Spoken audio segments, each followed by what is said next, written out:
కాసింత అనారోగ్యంతో కొడాలి నాని గారు హైదరాబాద్ ఏఐజీ ఆసుపత్రిలోకి వెళ్తే దాని చుట్టూ కొన్ని టీవీ ఛానళ్ళు ప్రసారం చేసిన వార్తలు నిజంగానే భలే నవ్వు పుట్టిస్తాయి.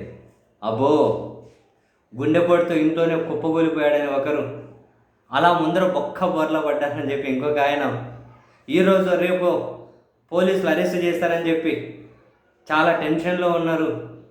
9 నెలల నుంచి ఆ టెన్షన్లో ఉండి ఈరోజు గుండెపోటు వచ్చిందని చెప్పి ఒకరు, అసలు డాక్టర్లు ఏం చెప్తారా, బులెటిన్ ఏమని రిలీజ్ చేస్తారా అని చెప్పి వైసీపీ కార్యకర్తలు ఆసక్తిగా ఎదురు చూస్తూ ఉన్నారు.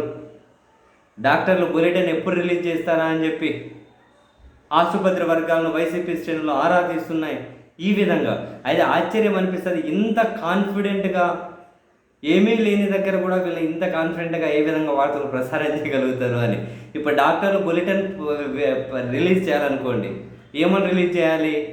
కొడాలి నాని గారు ప్యాంటు షర్ట్ వేసుకొని మంచిగా ఆసుపత్రి రూమ్లో కూర్చొని మంచిగా నవ్వుకుంటూ కూర్చున్నారు. ఆయన ఎవరినో పోయి కలవను పోయిన వాళ్ళతోటి మంచిగా ముచ్చట్లు చెప్పుకుంటూ టీవీలలో ఏం వార్తలు చెబుతున్నారు నా గురించి అని చెప్పి చెప్పే వార్తలను చూసుకుంటూ మంచిగా ఆయన నవ్వుకుంటూ ఎంజాయ్ చేస్తూ ఉన్నారు. అంటే బులెటిన్ రిలీజ్ చేస్తే అది రిలీజ్ చేయాలి, కనీసం ఆయన సొక్కా అయిపోయి తగిలించి కూడా లేవట.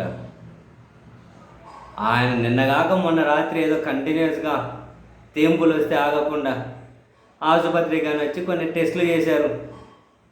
సరే, కొన్ని చిన్న అనారోగ్యాలు ఉన్నట్టున్నాయి. మళ్ళీ ఒకవేళ 10 రోజులకు 2 వారాలకు మళ్ళీ ఒకసారి ఆసుపత్రికి వెళ్ళాల్సి ఉంటుందట.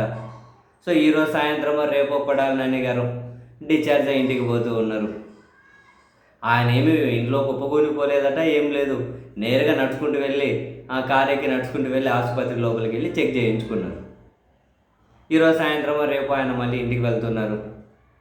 మళ్ళీ వారము 10 రోజులు 2 వారాలకు మళ్ళీ మరోసారి పరీక్షల దగ్గరికి నుంచి టెస్ట్ చేయించుకోబోతూ ఉన్నారు. ఇది ఓవరాల్గా ఆయన అంటే అప్డేట్ ఆయన ఆరోగ్యానికి సంబంధించి. కానీ కొన్ని టీవీ ఛానళ్ళు అసలు వాళ్ళు నిజంగానే ఆయనకు ఆరోగ్యం బాగలేకపోయేసరికి చాలా ఉత్సాహంలో ఉన్నట్లున్నారు. పాపం ఆయన ఈరోజు సాయంత్రం రేపు డిశ్చార్జ్ అయ్యి వెళ్ళడం వాళ్ళని చాలా డిసప్పాయింట్కి గురి చేసే వార్తేనేమో. అంటే వాళ్ళ ఉత్సాహాన్ని చూస్తే అనిపించింది డిసప్పాయింట్ చేసే వార్తేనేమో వాళ్ళకు అని చెప్పి ఆయన వీళ్ళ వార్తలన్నీ చూసి మంచిగా నవ్వుకుంటూ ఎంజాయ్ చేస్తూ ఉన్నారు. అంటే వీళ్ళు మరింతగా అద్భుతమైన స్క్రిప్ట్లు ఎగ్జిక్యూట్ చేసి కొడాలి నాని గారు నవ్వుకుంటే ఆరోగ్యానికి మంచిదే కదా అని చెప్పి మరింతగా ఆయన ఏమైనా ఎంటర్టైన్ చేయడం కోసం మళ్ళీ వార్తలు కంటిన్యూ చేసుకుంటూ పోతే రాత్రి వరకు మనం ఏం చేయలేము ఇంకా.